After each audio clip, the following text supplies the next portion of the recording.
Online tools like PDF Converter or BMI Calculator are generating millions of traffic every single month. And the thing is, you don't have to be an expert in software engineering to create these tools on your own website. Take for example Percentage Calculator. This site has almost 3 billion visits and yet it is relatively simple to build. So in this video, I'm going to show you how you can create a simple online tool with just a few ChatGPT prompts. And yes, no WordPress plugin or coding knowledge is required. So let's get into it.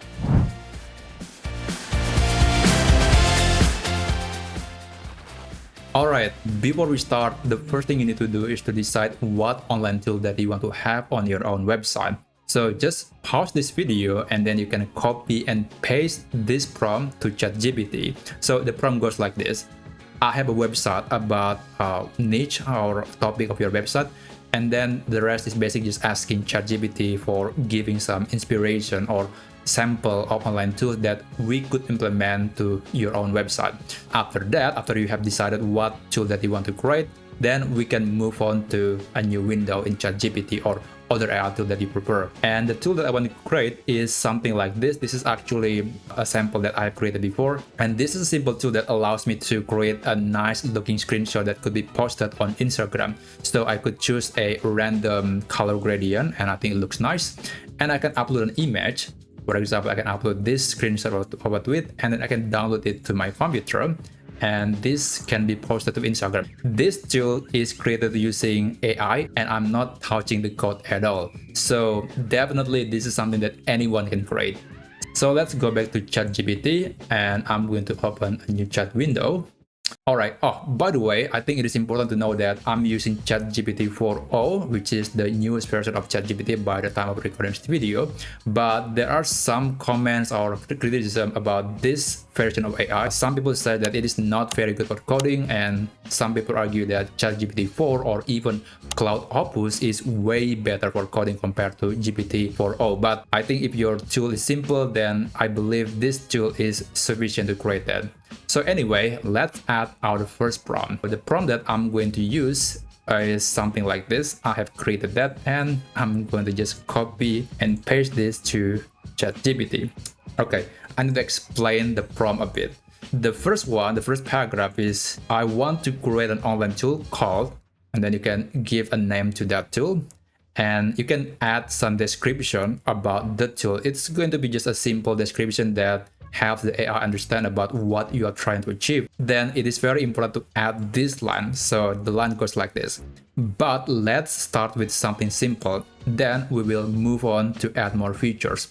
AI is not good enough to create code. And because of that, you want to break down the tool and you want to create the code feature by feature. So basically, if you go to the next paragraph, I'm just describing what features that I want to have for the very first version of the tool. It's going to be the prototype, maybe not even prototype, it is just the basic version of the tool. You can pause the video and you can see what kind of descriptions I'm using to create the tool.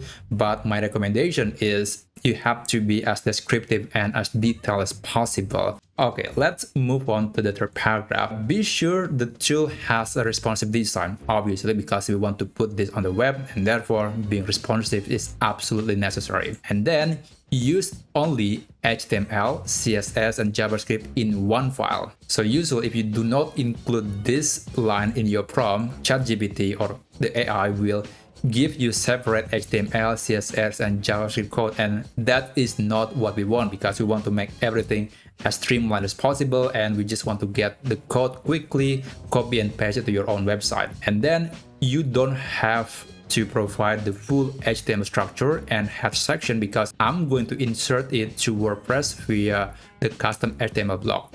Okay, so sometimes if you're not giving the disclaimer here, the AI will give you the full HTML structure, and it is not necessary because we want to put it on an existing website anyway. So you want to make sure the code is only providing what is required for the app or the tool to run. After that, you can just click enter and see what kind of code that ChatGPT will produce. Alright, now we have the first chunk of the code for our tool, and I'm going to just copy the code and go to WordPress dashboard, go to post or pages, And in this case, I'm going to be using a new page. Let's call this page Instagram post screenshot. Now we want to add the custom HTML block to this page. So just type / custom HTML, and this is the block that we want to insert. And then you can just paste that code that you copy from ChatGPT into this block. And there you go. Now let's see the first version of this code, and hopefully it works. It doesn't have to be perfect, but at least the first feature has to work. So I can click on this button and it does randomize the gradient, which is good. And I want to download this image, and let's see what we are going to get. Okay, that's perfect. I think the first version of this tool works perfectly. But of course, we want to add more features until the tool is finally complete. So let's go back to ChatGPT, and I'm going to follow up by some features that I want to request to ChatGPT. Let's get this prompt and let's paste it here. Okay, I have to explain this prompt a bit. I said awesome, everything worked. This is actually going to help the AI understand that this is something that you want, and you want to keep the AI to do whatever it was doing before. So yeah, just giving a positive feedback to the AI. And then now please update the full code. Okay, that is a very important keyword. We just want to get the full code, so when the AI giving you another response, it's going to be a full code that you can just copy and paste to WordPress. And when you're done, just click enter, and let's see the second version of the code. Okay, now we have the second iteration. Let's copy this code, and then let's go back to WordPress, and I'm going to remove the old code. Let's paste a new one, and of course let's preview the result. Okay, now we have the option to upload an image, but I want to make sure that it didn't mess up the previous features that work. Okay, I can still randomize the gradient. I can also download the image. Okay, that's pretty good. Now let's click this feature, and yeah, okay, it's really good. Now you might have noticed that it changes the background. It's not something that I asked, and sometimes you want to ask the AI to fix that problem. So it is recommended to just keep iterating until it solves the problem before you eventually move on to the next feature. Anyway, let's go back to ChatGPT again, and I'm going to add a follow-up prompt to make the code even better. I think I'm fine with that little glitch when you upload an image. We can fix that later, but this is just for a demonstration. If I'm doing it in a real project, then I definitely going to fix that problem. But because this is just an example, I'm going to pretend I didn't see that, so I'm going to just continue. And the next thing that I want to do is to add a corner border radius to this tool. Okay, awesome. Now update the full code again, and then you can explain the features that you want to implement. And by the way, sometimes I added this line that says keep everything else unrelated untouched. This is not something that will always happen, but when you have a code that is very long and getting very complicated, you want to add this line, because otherwise, if you don't have this, the AI might accidentally touch other parts or other features that are already working fine, and because of that, it's actually just creating even more problem to the code, and then eventually spend more time fixing it. So if you have a very long code, then I highly recommend to add this line every time you ask AI to make some revisions. Anyway, let's press enter and see what would happen.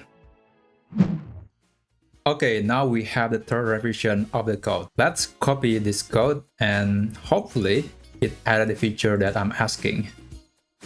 Let's remove this and paste the new code.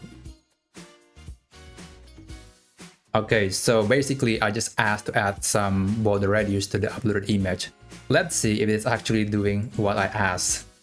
So let's select this, and yeah, you can see there is a rounded corner around this image, and I can download the image, and yeah, now we have this nice looking screenshot with, some effect that makes the screenshot a lot more attractive. And one thing that you need to know is that sometimes, even though you're giving it the same prompt, the AI might give you a completely different code. So that's one thing to keep in mind. I use the same prompts, but as you can see, the result is different. Anyway, basically we are done with this, and yeah, we can actually just publish this page and people can start using the tool. However, nobody's going to use the tool if the page is not indexed on search engines. So we want to add some content surrounding this tool, and this is actually a common practice. If you go to any other online tool, they will usually have a tiny section of the article or FAQ section at the bottom of the tool that explains what is the tool is about and how to use it. So we can use this prompt to create a really good FAQ section for the tool. I'm going to copy this, and you can do it on a completely different chat window, or you can also use the same chat window. I think it's probably even better because the AI will understand what the tool is about and therefore can give a much more relevant content for the page. The first one of the prompt is using markdown formatting. If you do not specify the format, then the AI might give you a piece of content that is in HTML version, which is not what we want, because we just want to copy and paste regular text into this WordPress page, and therefore markdown formatting is, I think, the best format for it. And then you can add prompt like generate an SEO friendly FAQ section about the tool, use conversational language, and this is just emphasizing the first line. This is a separate section, not part of the code. Let's click enter, and we will see a short FAQ section that we could implement for this page. And of course, you can use any other content. You can add table, you can add some picture, or even a video tutorial if you want to. That is even better, but this is basically just the bare minimum that we have to add to our page tool. Alright, now let's copy this content, and I'm going to put it right after this tool. So let's click paste, and of course you can make some adjustment, you can remove or add some content to it, but that's basically it. And you can just publish, and this tool is pretty much ready to use. You can submit it to Google Search Console to be indexed. And if you're finding the right tool with very low competition and very high monthly searches, then you find yourself a jackpot, and that page can generate hundreds if not thousands of visits to your website every single month. And yeah, ranking on Google can be difficult, but ranking on Bing could be a good alternative. So check out this video to learn more about how you can rank on Bing, and I'll see you in that video.